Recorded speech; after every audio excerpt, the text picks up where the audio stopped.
ரெடியா இருக்கீங்களா நீங்களா? ஆல் டிபார்ட்மெண்ட் அவைலபிளா? ஓகே. அதுல ஒரு சில டிபார்ட்மெண்ட் அப்படிதான். எங்க காலேஜுக்குள்ள நுழைஞ்ச உடனே ஃபர்ஸ்ட் ஒரு 2 கிளாஸ் ரூம் இருக்கும். அங்க பாத்தீங்கன்னா பயங்கர புகை மூட்டமா இருக்கும். அப்படி தள்ளி விட்டு பாத்தீங்கன்னா ஒரு பையனும் ஒரு பொண்ணு இருப்பாங்க. ஒரு பையனும் ஒரு பொண்ணு கடலையை போட்டே இருப்பாங்க. அதுதான் கம்ப்யூட்டர் சயின்ஸ் டிபார்ட்மெண்ட். அப்படி நேரா போய் லெஃப்ட் எடுத்தீங்கன்னு வச்சுங்க, 2 ரூம் காலியாவே இருக்கும். என்ன அப்படின்னு பாத்தீங்கன்னா அங்க இருக்க ஸ்டூடெண்ட்ஸ் எல்லாம் லேபுக்கு போயிட்டு தான் சொல்லுவாங்க, கம்ப்யூட்டர் லேப். கேட்கலையா? இதுக்கு மேல கேட்கணும் நம்ம காதுக்குள்ள வந்துதான் பேசணும். கேட்கலையா? அப்படியே ரெண்டு கிளாஸ் ரூம் வந்து காலியா இருக்கு. எங்க பசங்க எல்லாம் அப்படின்னு கேட்டா எல்லாம் கம்ப்யூட்டர் லேப்ல இருக்காங்க. They are IT department students அப்படின்னு சொல்லுவாங்க. அப்படின்ட்டு அப்படியே கொஞ்சம் தூரம் நடந்து வந்தீங்கன்னு வச்சுங்க, எங்க லேப் எப்படின்னா ஒரு நல்ல கண்ணாடி டோர் இருக்கு, அப்படியே இருக்கும். யோ என்னதான் பிரச்சனை? கேட்கலையா? கேக்குதா கேட்கலையா? அதோட விடுங்க, சொல்றத மட்டும் கேட்டுங்க, கன்ஃபியூஸ் ஆயிரும். அப்புறம் அப்படியே நடந்து போனீங்கன்னா நல்லா கண்ணாடி டோர்லாம் வச்சிருக்கீங்க ஐடி டிபார்ட்மெண்ட். பொண்ணுங்கெல்லாம் அந்த அந்த ஏரியால தான் உட்காரும். ஏன் பொண்ணுங்க மட்டும் இந்த இடத்த ஆக்குபை பண்றாங்க நான் ரொம்ப திங்க் பண்ணி பார்த்தேன். அப்படியே நீங்க நடந்து போனீங்கன்னு வச்சுங்க, ஏய் சரண்யா ட்ரிபிளி பையன் போறாண்டி, அவன் கிராஸ் ஆகும்போது அப்படி ப்ரோக்ராம் பண்றாங்களாம். ஏய் அவன் மெக்கானிக்கல் பையன் போறாண்டி. IT department information technology is grown up அப்படின்னு சொல்லிட்டு அந்த டிபார்ட்மெண்ட் விட்டு இப்படி வந்தீங்கன்னு வச்சுங்க, இன்னொரு ஒரு டிபார்ட்மெண்ட் இருக்கு. அது என்ன டிபார்ட்மெண்ட் அப்படின்னு பார்த்தா இசிஇ டிபார்ட்மெண்ட். அங்க பார்த்தா செகண்ட் ஸ்டாண்டர்ட் தேர்ட் ஸ்டாண்டர்ட்லாம் பேப்பர் கொடுக்குற மாதிரி வந்து ப்ரொஃபசர் பேப்பர் கொடுக்குறாரு.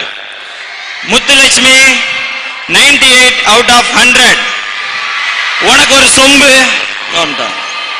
அடுத்து கஜலட்சுமி 99 out of 100, உனக்கு ஒரு சொம்பு.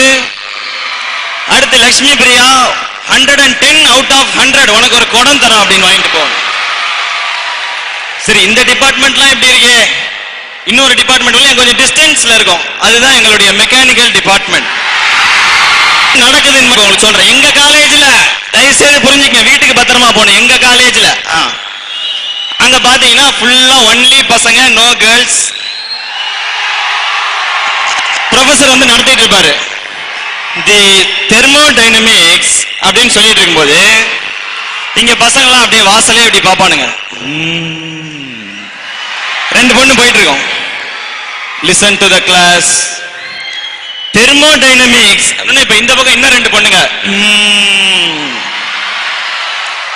லிசன் டு த கிளாஸ் அப்படின்ட்டு அடுத்து தெர்மோடைனமிக்ஸ் அப்படின்ட்டு ப்ரொஃபசர் என்ன பண்ணுவாரு, 2 லெக்சரர் போயிட்டு இருப்பாங்க கம்ப்யூட்டர் சயின்ஸ் டிபார்ட்மெண்ட். உடனே பசங்களாம் sir listen to the class please thermodynamics அப்படின்னு. ஸோ இந்த மாதிரி வந்து எங்களுடைய கல்லூரி இந்த மாதிரி அமைப்புகள்லாம் இருக்கும். ஆனா இன்னும் நீங்க எல்லாம் அந்த அளவுக்கு நல்லா கொடுத்து வச்சுங்க. ஒரு அழகான காலேஜ், நல்ல டிபார்ட்மெண்ட்ஸ். இங்க வந்து மெக்கட்ரானிக்ஸ் அப்படிலாம் இருக்குன்னு சொன்ன மெக்கட்ரானிக்ஸ் தெரியுங்களா? உங்களுக்கு ஏதோ ஒரு 20% பெண்கள் இருக்குதா கேள்விப்பட்டமே. அது வரைக்கும் ஹாப்பியா இருங்க. ஸோ நீங்களாம் ரொம்ப சந்தோஷப்பட. முக்கியமா இங்க வந்து அழகான பெண்கள் இருக்காங்க, அதான் வந்து உண்மையிலேயே நல்ல விஷயம். இந்த இல்லைன்னா சொல்லக்கூடாது. எங்க காலேஜுக்கு வந்து பாருங்க, அது சுடிதார் போட்டுருக்கின்ற ஒரே காரணத்தை வச்சுதான் நாங்க பொண்ணுன்னு அக்செப்ட் பண்ணி பேசிக்கிட்டு இருப்போம். அந்த மாதிரி நீங்க பொண்ணு பசங்களாம் வந்து ஒரு கூட்டணி வந்து பெட்டரா இருக்கணும் எப்பவுமே. தப்பான அர்த்தத்துல சொல்ல, படிப்பு விஷயத்துல. ஏன்னா பொண்ணுங்க தான் வந்து இந்த அசைன்மெண்ட் ஒண்ணு கொடுத்தா கூட கரெக்டா சப்மிட் பண்ணிடுங்க. அவங்களுடைய அசைன்மெண்ட் பேப்பர்லயும் எக்ஸாம் பேப்பர்லயும்